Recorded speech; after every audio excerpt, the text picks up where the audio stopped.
So, WWF has responded to the backlash over their support for the polar bear fur trade. But instead of actually owning up to their actions, they've put out a weak, misleading statement that completely dodges the issue.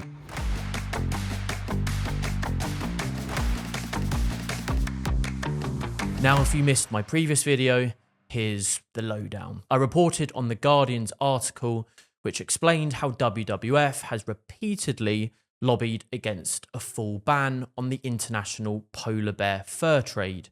We showed how they sided with the Canadian fur industry and trophy hunters instead of backing conservation groups that wanted to protect polar bears under CITES, the international treaty that regulates wildlife trade.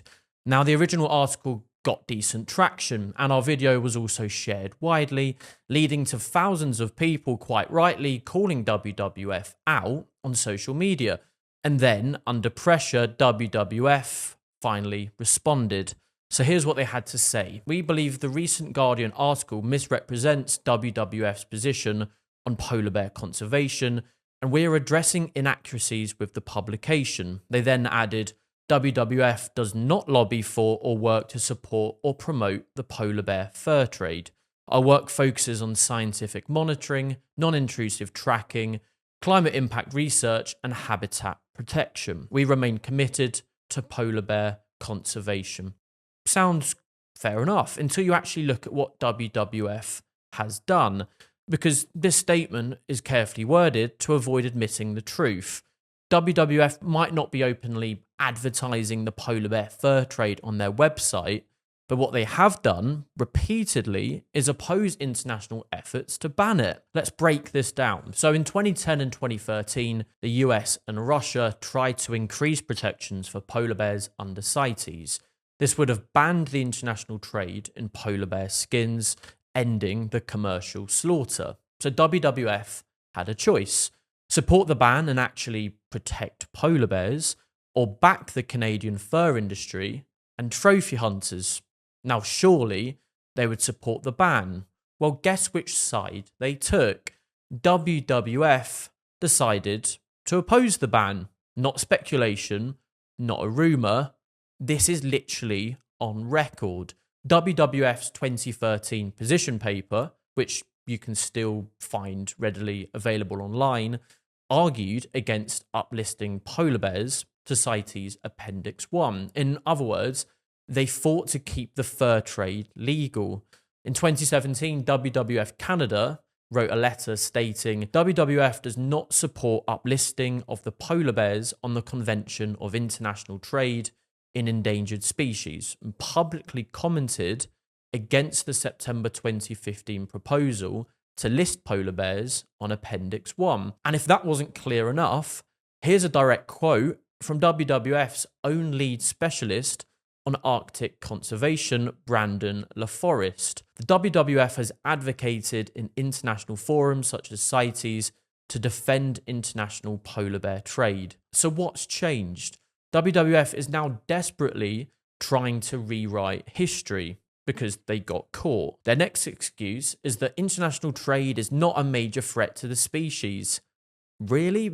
Because leading polar bear scientists completely disagree. The Polar Bear Specialist Group, the world's leading authority on polar bear conservation, has literally warned that hunting policies in Canada are pushing the species towards a CITES Appendix 1 listing. The Norwegian government's VKM report in 2020 concluded it is uncertain whether bears traded internationally are harvested sustainably. And Professor Ian Sterling, one of the world's most respected polar bear scientists, said there is no way a declining population can have a sustainable harvest. Professor Andrew Derricker, with 40 plus years of polar bear research, has said an international trade ban would reduce hunting pressure. This is the science. WWF likes to pretend they follow the science, but when it actually comes to the polar bear fur trade, they decide to ignore the world's top experts because, well, it doesn't fit their agenda.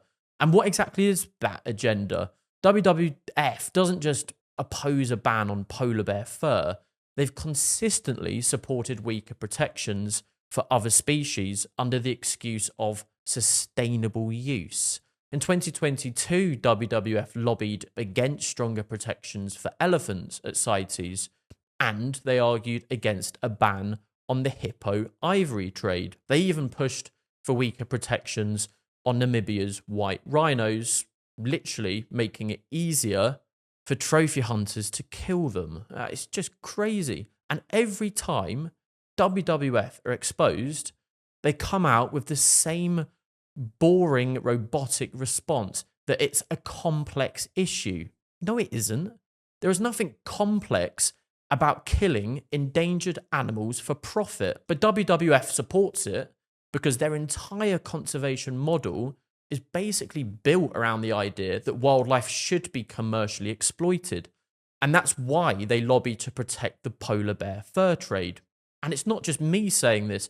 Conservationist Chris Packham has now spoken out against WWF's hypocrisy in an open letter, demanding they clarify their position and stop misleading the public. Packham is, of course, one of the UK's most respected conservationists, and like thousands of others, he's quite rightly calling WWF out for betraying their mission by quietly supporting a trade that puts polar bears at risk.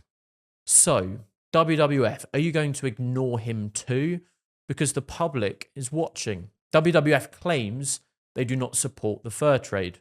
All right then, will they come out right now and publicly call for a total ban on polar bear hunting for commercial trade? Will they finally admit they were wrong to oppose the CITES uplisting? Because until they do that, this latest PR statement is nothing but damage control. The reality is simple. WWF raises money using images of starving polar bears, but behind closed doors, they've worked to keep the commercial slaughter of polar bears legal. If you care about real conservation, don't support WWF. Don't donate to them. Don't buy their endless merch, and don't fall for their cynical adopt an animal scams. Because the truth is, your money could literally be helping them lobby against protections for wildlife. Instead, if you actually want to fight the polar bear fur trade and stop trophy hunting, support organisations like the Campaign to Ban Trophy Hunting, who are actually doing the work that WWF pretends to do. WWF can't be trusted. They've been exposed. Now it's up to us to make sure everyone knows the truth.